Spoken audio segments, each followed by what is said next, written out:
Beneath the cacophony of daily life, the honking of rickshaws in Mumbai, the murmur of prayers at Varanasi's ghats, the rustle of neem leaves in a village breeze, there exists a silence. Not the absence of sound, but a hum, a primordial vibration that has pulsed through the cosmos since the first breath of creation. It is the Anahata Nada, the unstruck sound described in ancient Indian scriptures, the unseen rhythm that orchestrates the dance of galaxies and the flutter of a sparrow's wings. This is the hidden frequency we speak of, a resonance older than time, yet as close as your heartbeat. Imagine, for a moment, that your life is a tapestry. The threads you see, the joys, struggles, relationships, and dreams are but the surface. Beneath them lies a deeper weave, a blueprint etched in light and sound, guiding every stitch of your existence. This is your divine blueprint, the original code of your soul, written not in words, but in frequencies. It is the song your soul sang before it took form, the melody it carries even now, often drowned out by the noise of the world. In India, land of the Vedas and the Upanishads, we have always known that reality is not what it seems. The rishis meditated in Himalayan caves not to escape the world, but to listen, to tune into the subtle vibrations beneath the illusion of Maya. They spoke of Nada Brahma, the universe as sound, as music. Even today, when a temple bell rings, it is not mere ritual. Its resonance is a key, a momentary alignment with the frequency of the divine. But what if this ancient wisdom holds a secret modern science is only beginning to glimpse? What if the hidden frequency is not just a metaphor, but a literal force, a cosmic Wi-Fi, as one might say, connecting you to the source code of existence? Yet here lies the urgency. Like a radio station fading into static, this frequency is being obscured, not by conspiracy, but by the collective clamor of a distracted world, the endless scroll of screens, the tyranny of hurry, the erosion of sacred silence. The blueprint remains, but our ability to access it dims with every passing era. This is why the sages guarded their knowledge in parables, why the Gayatri Mantra was whispered only to those ready to hear. The truth is not lost. It is hidden in plain sight, waiting for those who dare to listen deeply. Consider the peepal tree, its roots gripping the earth while its branches reach for the sky. In its stillness, it conducts a silent dialogue between the soil and the stars. You, too, are such a conduit. Your body, a temporary vessel of flesh and bone, is also an antenna designed to receive signals from realms beyond the senses. But to hear them, you must first quiet the mind's chatter, the way a village well, once stirred, must settle to reflect the moon. This is not abstract philosophy. It is as practical as the monsoon rains that nourish the crops. When a farmer sows a seed, he trusts the hidden intelligence within it, the blueprint that dictates whether it grows into a mango tree or a blade of grass. Your soul, too, contains such a seed. But how do you water it? How do you align with the frequency that awakens its latent potential? The answers lie not in some distant heaven, but here in the ordinary magic of breath, intention, and attention. As we begin this journey, think of the Ganges, how its surface churns with waves, yet its depths flow undisturbed. Your life may feel turbulent, but beneath the chaos, the divine blueprint persists, unshaken. To access it is not to escape the world, but to dance with it more fully, to hear the universe humming your name in every sunset, every mantra, every silent pause between thoughts. The clock is ticking, not toward doom, but toward a choice. Will you remain a spectator to your own existence, or will you tune the instrument of your being to the frequency that transforms seekers into finders, humans into humans, beings of light in temporary form? The blueprint is yours. The frequency is calling, but the signal grows faint, drowned out by a world that fears nothing more than the power of a soul in tune with its source. To understand the hidden frequency, we must first step into the shoes of the ancient rishis who sat beneath the stars, not with telescopes, but with hearts wide open. They knew the universe was not a machine of matter, but a living, breathing symphony, a raga composed of light, sound, and intention. At the heart of their wisdom lies a truth so profound yet so simple. You are not a drop in the ocean, but the ocean in a drop. Your divine blueprint is not a distant prophecy. It is the very essence of who you are, etched into the fabric of your soul like the sacred Om etched into temple stone. Let us begin with the blueprint itself. In the quiet corners of Indian spirituality, this is called your Swadharma, not merely your duty, but your soul's unique signature, the code that defines your purpose, strengths, and the lessons you are here to learn. Imagine a potter shaping clay on a wheel. The potter's hands are guided by an invisible design, a vision of what the clay yearns to become. Similarly, your divine blueprint is the vision the cosmos holds for you. It is the reason you feel a tug towards certain paths, the déjà vu of meeting a stranger who feels like family, the inexplicable joy when you sing a forgotten lullaby or walk barefoot on rain-soaked earth. These are not coincidences. They are echoes of your soul's original song, reverberating through the noise of everyday life. But how do we hear this song? This is where the hidden frequency comes alive. In Vedanta, it is said that Sabda Brahman, the sound of the Absolute, is the seed of creation. Just as a single note from a flute can evoke tears or joy, certain frequencies vibrate in harmony with your blueprint. Think of it like tuning a radio. The world broadcasts countless channels: fear, desire, distraction. But the hidden frequency is the one station that plays your anthem. It is the wavelength that aligns you with your highest potential, dissolving illusions like the morning sun burning away mist. Yet here lies the paradox. The frequency is omnipresent, yet few perceive it. Why? Because we have been conditioned to seek answers outside, in gurus, scriptures, or rituals, while the truest wisdom hums within. The Upanishads whisper, Tat Tvam Asi, thou art that. You are not separate from the source, you are a ripple in its infinite ocean. The hidden frequency is not a secret to be learned, but a truth to be remembered. It is the silent space between the beats of your heart, the pause between the in and out of breath, the moment a lamp's flame steadies after being disturbed by wind. Modern life, however, has turned this natural attunement into a battleground. The relentless buzz of smartphones, the pressure to conform, the endless chase for more, these are not mere distractions. They are frequency jammers, static that drowns out the soul's signal. In the Mahabharata, Arjuna's clarity came only when he stilled his mind and listened to Krishna's voice amid the chaos of Kurukshetra. Similarly, accessing your blueprint requires navigating the noise, not by fighting it, but by finding the eye of the storm within. One of the most potent metaphors for this comes from the veena, an ancient Indian instrument. Its strings must be neither too loose nor too tight to produce the perfect note. Your life, too, demands this balance between effort and surrender, action and stillness. When you align with your frequency, you become the veena's musician and the music itself. Every challenge becomes a note in your raga, every joy a rhythm in your dance. But what of those who ignore the call? The Bhagavad Gita warns of the consequences of ajnam, ignorance. To live disconnected from your blueprint is to wander like a river that forgets it flows to the ocean. You may still move, but your waters grow stagnant, heavy with unmet potential.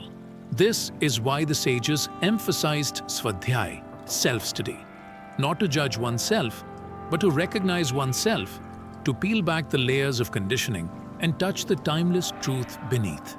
Yet there is hope. The hidden frequency is not lost. It is encoded in every aspect of Indian culture, waiting to be decoded. The kolam drawing at dawn, with its geometric precision, mirrors the cosmic patterns of your blueprint. The diya lit during Diwali is not just a lamp, but a reminder. The light outside is a reflection of the light within. Even the practice of yoga, so often reduced to physical postures, is, at its core, a technology for tuning the body and mind to this primordial vibration. In the end, the core truth is this: your divine blueprint is not a destination but a homecoming. The hidden frequency is the road, the vehicle, and the traveler all at once. To access it is to realize, as the Rig Veda declares, that you are the universe in ecstatic motion. The static of the world may try to obscure this truth, but like the Himalayas standing firm above the clouds, your blueprint remains unchanging, eternal, and radiant. Let me tell you a story.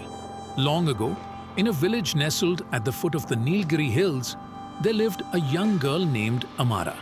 Her name meant immortal, though she knew nothing of its weight. Each dawn, she would walk to the riverbank, where her grandmother washed clothes, pounding them against smooth stones. One morning, as the sun spilled gold over the water, her grandmother handed her a conch shell. "Blow into it," she said. Amara did, but no sound emerged. She tried again, cheeks puffing, yet the shell stayed silent. Her grandmother smiled. "You are blowing out," she said, "but the song is already in." This is the parable of the hidden frequency. The conch, like your soul, carries a resonance that cannot be forced. It must be allowed to sing on its own terms. Across India's myths, such symbols abound, keys to truths too vast for ordinary speech. Take the legend of the Samudra Manthan, the churning of the cosmic ocean. Gods and demons pulled on the serpent Vasuki, churning the waters to extract Amrita, the nectar of immortality. But what if this is not just a tale of conflict? What if it is an allegory for the human journey, the churning of life's trials to extract the nectar of your divine blueprint? The ocean represents the mind, turbulent and endless. The serpent is the spine, the conduit of Kundalini energy. The churning rod, Mount Mandara, symbolizing focused intention. When you align body, mind, and spirit, when you churn with purpose, the Amrita rises, the hidden frequency that awakens your latent divinity. But like the halhala poison that emerged first, the process demands courage. To access the nectar, you must face the shadows within. Or consider the story of Nachiketa from the Katha Upanishad, a boy who ventures into the realm of Yam, the god of death, seeking answers to life's deepest questions. Yam tests him, offering wealth, power, and pleasure instead. Nachiketa refuses. He wants only the truth. In the end, Yam reveals the secret of the Akshara, the imperishable self, the eternal frequency beyond birth and death. Nachiketa's journey mirrors yours. The willingness to confront mortality, to reject superficial distractions, and to demand the truth that sets the soul free. These stories are not mere folklore. They are maps, etched in metaphor, guiding you to the frequency that modern life obscures. Take the chakras, for instance. Often reduced to colorful diagrams, they are in fact cosmic gateways. Each chakra vibrates at a specific frequency, mirroring the notes of the Saptaswara, the 7 primordial sounds. When aligned, they form a scale, a ladder of light ascending from root to crown. But the deepest secret lies in the Anahata, the heart chakra. It is here, say the sages, that the hidden frequency resides, the unstruck sound bridging earth and heaven, human and divine. Even the architecture of India's temples whispers this truth. Step into the sanctum of a Shiva temple, and you'll find no idol, only the lingam, a pillar of stone. It is no ordinary rock. It symbolizes the axis mundi, the cosmic pillar connecting all realms. The lingam is a resonator, designed to amplify the hidden frequency for those who circle it in prayer. As you walk the Pradakshina path, you are not merely performing ritual. You are tuning your energy field to the blueprint encoded in the temple's geometry. But perhaps the most potent symbol is the Shri Yantra, a labyrinth of interlocking triangles representing the union of Shiva and Shakti. To gaze upon it is to stare into a mirror of the cosmos and of your soul. The central point, the Bindu, is the hidden frequency itself, the singularity from which all creation explodes, and to which it inevitably returns. Meditating on the Shri Yantra, you are not just contemplating a diagram. You are aligning your consciousness with the mathematical perfection of your divine design. Yet symbols alone are not enough. They are like the moon's reflection in a pond, beautiful but fleeting. To grasp the frequency, you must dive into the water. This is the lesson of Mirabai, the poet saint who abandoned royalty to dance in ecstatic devotion. Her love for Krishna was not for a deity, but for the frequency he embodied, the blueprint of unconditional love. When she sang, Payo ji mane Ram Ratan Dhan Payo, I have found the treasure of Ram's name, she spoke of attuning to a resonance that turns leaden existence into golden being. In the end, these narratives all sing the same refrain. The hidden frequency is not a distant mystery. It is the breath in your lungs, the pulse in your wrists, the silence between thoughts. It is the thread connecting Draupadi's sari, infinite, unbroken, woven by divine hands. To hear it, you need not retreat to a cave or master complex rituals. You need only to still the noise as a lake stills to reflect the sky and listen. Imagine standing at the edge of the Ganges, cupping its waters in your hands. No matter how tightly you grip, the liquid slips through your fingers. Yet if you relax your palm, the river flows freely, pooling in your hand like a blessing. This is the essence of practical integration, learning to hold the hidden frequency not through force, but through surrender. The divine blueprint is not a theory to dissect, but a rhythm to live, a dance between the cosmic and the mundane, the eternal and the everyday. Let us begin with the breath. In India, breath is called prana, the vital force that animates all life. Every inhale is an invitation, every exhale a release. To align with your hidden frequency, start here. Sit quietly each morning, as millions do during Brahma Muhurta, the sacred hour before dawn. Close your eyes and listen to your breath. Do not alter it. Simply observe. Over time, you'll notice gaps, tiny pauses where the breath seems to vanish. These are the sandhyas, the thresholds where the hidden frequency whispers. In those moments, ask yourself, what is my soul trying to say? The answers may not come as words, but as sensations, a warmth in the chest, a tingling in the palms, a sudden clarity. This is your blueprint signaling its presence. Next, consider sound. India's spiritual landscape is steeped in Nada Yoga, the yoga of sound. You need not be a trained musician to harness this. Chant a single syllable Om or hum a folk tune your grandmother sang. The key is repetition and resonance. When you vocalize, feel the vibration in your body. The throat, the heart, the belly, each becomes a chamber amplifying the frequency. Over days, this practice rewires the nervous system, much like a village potter shapes clay. You begin to sound your way back to your original design. But integration goes beyond personal practice. It reshapes how you engage with the world. Take the concept of karma. Often misunderstood as fate, karma is better seen as frequency feedback. Every action, thought, or word emits a vibrational signature. Complaining seeds dissonance, gratitude harmonizes. For instance, before meals, pause and thank the earth, the farmer, the cook. This simple act aligns you with a hidden frequency of abundance, transforming a daily routine into a ritual of remembrance. Modern life, however, poses unique challenges. The glare of screens, the rush of deadlines, these are the new asuras, demons, obscuring your blueprint. Combat them with micro-rituals.